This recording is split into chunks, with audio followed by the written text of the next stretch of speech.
ঠাকুর রবি দারুণ ছবি উঠল ফুটে মনে, বৈশাখে তার জন্মদিন পুণ্যতিথি ক্ষণে। জন্মদিন আসে বারে বারে, মনে করা বারে এ জীবন নিত্যই নূতন। প্রতি প্রাতে আলোকিত পুলকিত দিনের মতন। প্রতিদিনের মতোই স্টেশনে ট্রেন এলো। ট্রেনে ওঠার তারা যাত্রীদের। ট্রেনের হর্ন, ইঞ্জিনের গর্জন, তারই মাঝে ভেসে এলো একটুকু ছোঁয়া লাগে। আবার কখনো আলোয় ভুবন ভরা।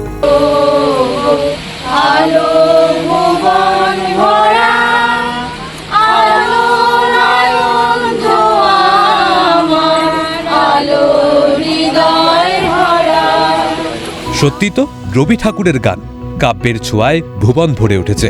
চলতি বছরে রবীন্দ্র জয়ন্তী পেরিয়ে গিয়েছে অনেক আগেই।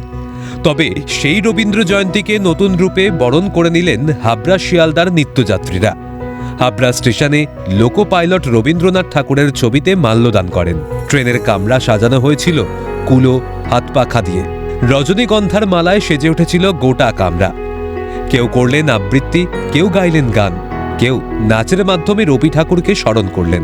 যাত্রীরা হয়ে উঠলেন শ্রোতা। এদিন আকাশে বাতাসে যেন রবির ছটা।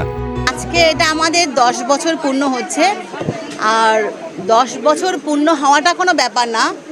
আমরা রবি ঠাকুরকে স্মরণ করছি সবাই মিলিত হয়ে।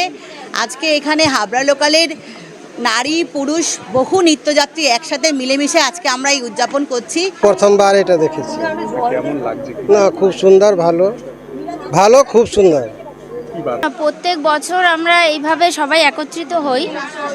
ছুটির দিনগুলো আমরা সবাই যেহেতু একসাথে যেতে পারি না, সেই জন্য আলাদা একটা দিন করা হয় যেখানে সবাই একত্রিত হতে পারি, আর খুব অল্প সময়ে এই ব্যবস্থাটা করা হয়।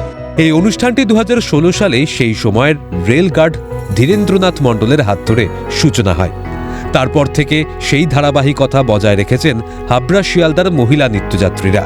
আমাদের যে পাবলিক রিলেশন অফিসার যারা সাংস্কৃতিক জিনিসগুলো দেখে, মানুষের যাত্রী সাধারণের সমস্ত সুখ সুবিধা দেখে, তাদের সাথে যোগাযোগ করতে বলি। ওনারা সেইভাবে করে এগোচ্ছেন এবং আমার সবচেয়ে ভালো লাগে 2016 সাল থেকে এটা আমার হাত দিয়ে উদ্বোধন হয়েছিল। ওনারা প্রত্যেক বছর আমাকে ডাকেন।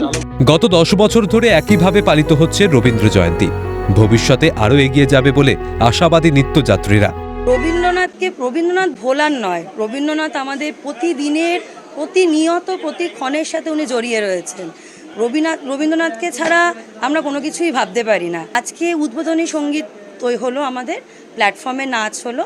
এবারে আমরা পুরো শিয়ালদা অবধি গান গাইতে গাইতে কবিতা বলতে বলতে এগিয়ে যাব।